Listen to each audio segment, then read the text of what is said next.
The initiation of lockdown level 3 saw the unbanning of the sale of alcohol, and with that came a massive surge of people in hospital emergency rooms due to alcohol-related incidents. This has caused many to question whether or not the hospital system can handle the pressure, especially considering the need for COVID-19 patients. South African Medical Research Council predicted that 5,000 people per week will be hospitalized with drinking-related injuries. We spoke to Maurice Smithers from the Southern African Alcohol Policy Alliance.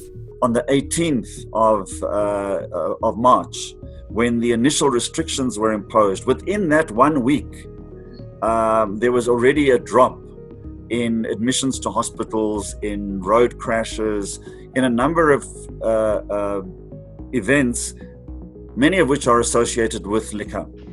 Then, of course, on the 27th, we had a complete lockdown and a total ban on liquor. And there was an immediate drop in all hospitals across the country and admissions into the hospitals of trauma cases, particularly liquor-related trauma cases. And that was a very positive sign because it meant that if there was a sudden upsurge in COVID cases, we would then be able to have the available beds. The tragic thing now is that since the ban on alcohol was lifted last Monday, is that there's been a dramatic increase once again right across the country, sometimes up by 700% of emergency cases, trauma cases, most of them unfortunately related to alcohol. There are other things that can be done. I think the number of days and hours is good. The fact that it's only Monday to Thursday and stops at 5 o'clock. So that limits the availability of alcohol. The other thing is that you can also limit the amount that people can buy. The South African liquor brand owners say that although they are happy to be part of the economy again, they also need to play a key role in finding solutions to some of the problems.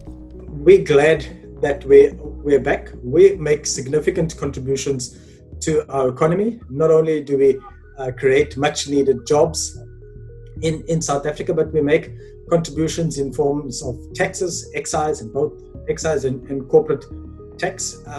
So we're glad that we're back. We want to make a sustainable contribution. So it's not just about week 1 and week 2. We're looking at the long term to make our contribution both to our economy, but also to address some of the concerns about the abuse of alcohol. As industry, we want to get involved in finding solutions to some of the problems that have been mentioned.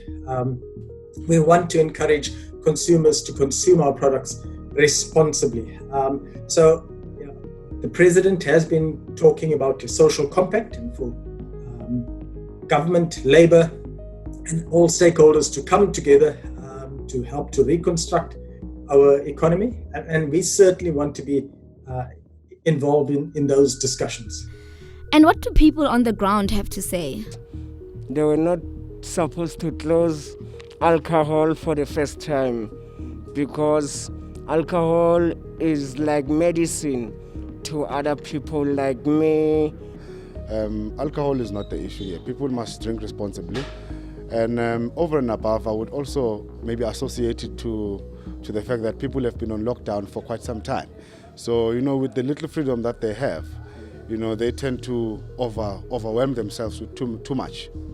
It sounds like someone out there had his own agenda, to have the alcohol released, because it makes sense to stop the alcohol, not just for hospital-related issues, but you're saying that you need social distancing. How do you get socially distanced when you're under the influence of alcohol? Because it's a social drink, it's for social situations. You don't stand in your house alone and have a beer. You want to have it with people. I think it was a positive thing to take the alcohol away and the cigarettes because it gave people time to rehabilitate themselves. I just think that was an idiotic idea to open the alcohol again for the people, because people are celebrating it like it's some Christmas occasion where they forgot that how many people have lost loved ones because of this pandemic. Hi, my name is Yuta Robanama and you are watching Joburgtoday.